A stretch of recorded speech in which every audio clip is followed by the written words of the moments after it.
প্রতি বছরই গরমকাল মানে যখন পড়ে এসিটা চালাবো তার আগে একটা সার্ভিসিং আমরা নিয়ে নিই, তবে এবছর আর নেওয়া হয়নি।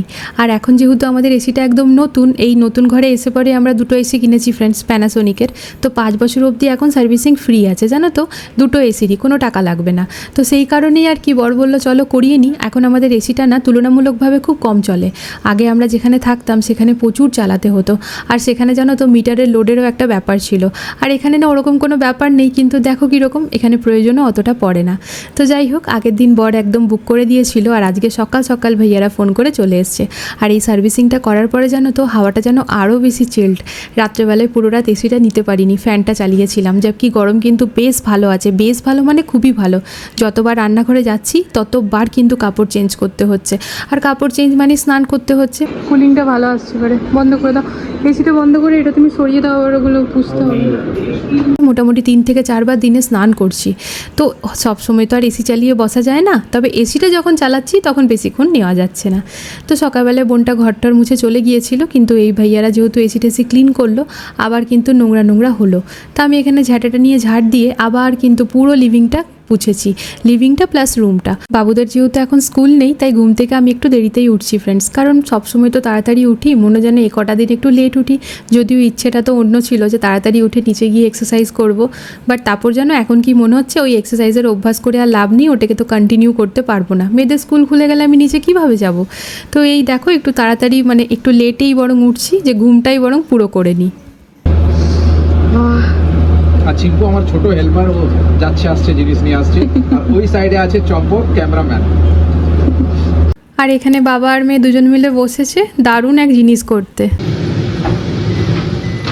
আর সামনে এনেছি ডিম আছে, এটা কি বললে কি করে अंकल का सामान दे दीजिए। দিয়ে দিল? হ্যাঁ, তা আমি ব্লিঙ্কিট করেছিলাম, তা অনেকবার আর কি কল আসাতে আমি পিক করতে পারিনি, তা ওইখান থেকে ভাইয়া নিচে গার্ডের ওখানে রেখে চলে গেছিলো ফ্রেন্ডস। তো বাবুদেরকে বললাম নিয়ে আয় তো। তো এই যে মেয়েরা আমার বেশ বড় হয়ে গেছে, কিন্তু আস্তে করে দাঁড়াও, দাও ডিমটা দাও তো, ডিমটা ফেটে যাবে। আমি বার করছি দাঁড়াও।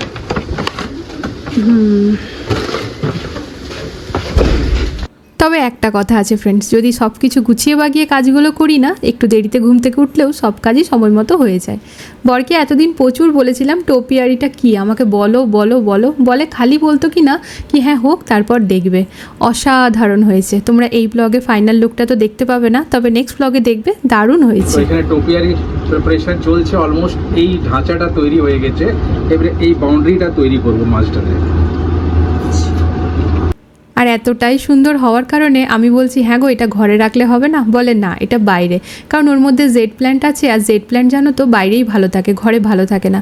তোমরাও যদি কেউ জেড প্ল্যান্ট আনো, যদি কেউ না এনেছো আমি তো বলবো আনো, কারণ জেড প্ল্যান্ট না ঘরের জন্য খুব ভালো, মা লক্ষ্মীর গাছ ওটা, তো বাড়িতে যত থাকবে ততই ভালো, কিন্তু ওইটা না ঘরের ভেতর ভালো থাকে না, বাইরেই রাখতে হয়।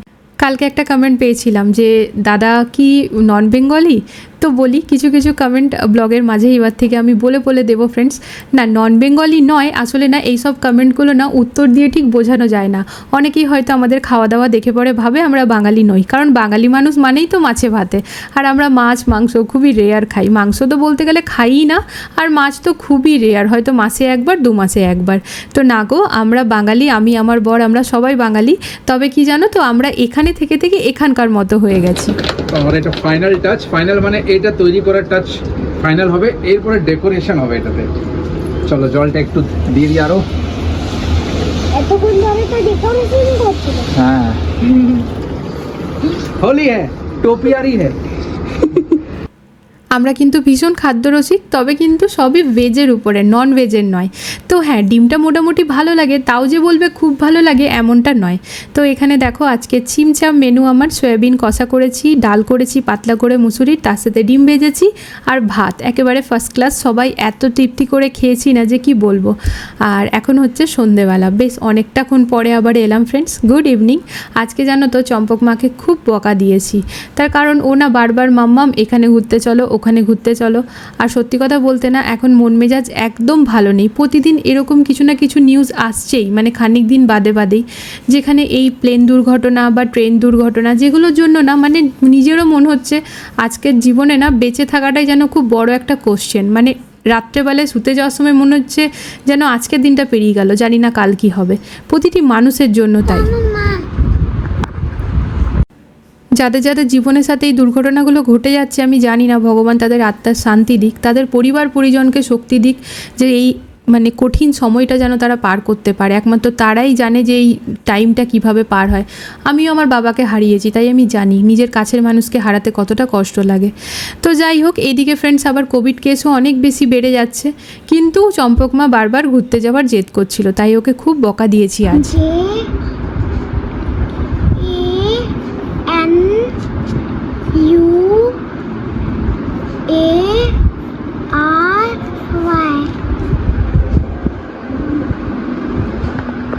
জানুয়ারি, তাহলে বুঝতে পারলে, JANUARY, জানুয়ারি। আর এই যে দেখো এগুলো কত কি করেছে আমার মাম্মাম।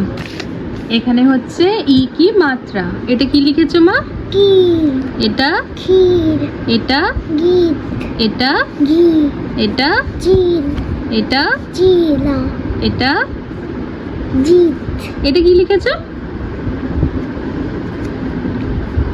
ছিল। छिला। ছিল কি? छिल माने छिलो। अच्छा, जो छिलका छीलते हैं वो, कोई भी वेजिटेबल्स का, जैसे आलू का। अच्छा, और এটা এটা ঝিল। ঝিল, ঝিল না?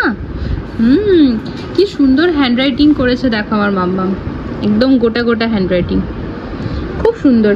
তো আমার মাম্মামকে আমি বললাম যে বাবু তুমি বেটা সানডে মানডে লিখো। সানডে মানডেটা লিখেছে, বাট এখানে ওয়েনেসডে অবধি ঠিক লিখেছিল, থার্সডের পর থেকে একটু গড়বড় করেছে, মানে ওয়েনেসডের পর ডাইরেক্ট ও ফ্রাইডে স্যাটারডে করে দিয়েছিল। তো এখানে আবার আমি এখানে লিখিয়ে দিলাম। আর জানুয়ারি ফেব্রুয়ারিগুলো ওকে শেখাচ্ছি, তো বললাম কি যে তুমি 12 দিনে 12টা শিখবে। তো আজকে দেখো জানুয়ারি শিখে গেছে। মা জানুয়ারি স্পেলিং বলো তো। JANUARY। আরেকবার বলো। JANUARY। কি হলো ওটা? জানুয়ারি। Very good. তো আজকে আমরা জানুয়ারি শিখলাম, ঠিক আছে? কাল আমরা অনলি ফেব্রুয়ারি শিখবো। এখন আমাদের কাছে টাইম আছে, আমরা 12 দিনে 12টা মান্থের নেম শিখে যাব। ঠিক আছে। দেখাও।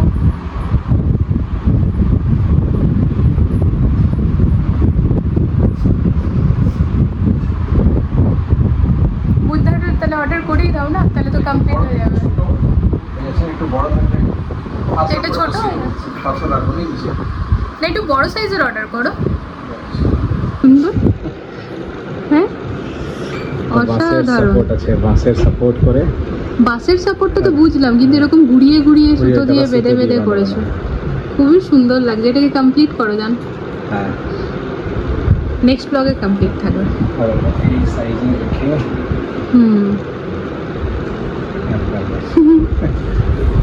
এখানে মাটি। আর এত বকা দেওয়ার কারণে মেয়ে আমার এসে নিয়ে আজকে লিভিংয়েই বসে আছে, দেখেছো আমাকে মুখ ভ্যাংচাচ্ছে। তো এটা কিন্তু আমার দুই মেয়ে আবার আমার থেকেই শিখেছে, মজায় মজায় আমি ওদের সাথে করতাম। তা আমি ওকে অনেকক্ষণ ধরে বলছি বেটা কফি খেয়ে নাও। আসলে কি জানো তো, ওই আজকালকার বকা মারা আগেকার দিনের মতো নয়, মারা তো নয়ই, মানে বকা। আগে যেমন আমার মা তো হাতে যা থাকতো তাই দিয়ে আমাকে দুমাদুম পিটাতো, আমি প্রচুর মার খেয়েছি। তবে আজকাল ওরকমভাবে শাসন নয়, মুখে মুখেই একটু বকে শাসন করেছি যে বেটা কেন তুমি ঘুরতে যেতে চাইছো, আমরা তো ঘুরতে যাবো, রাইস সেরিমনিতে যাব আমার মাম্মামের পুজোর সময়তে। তা বাদে আমাদের বন্ধুবান্ধবদেরও ঘোরার প্ল্যানিং চলছে।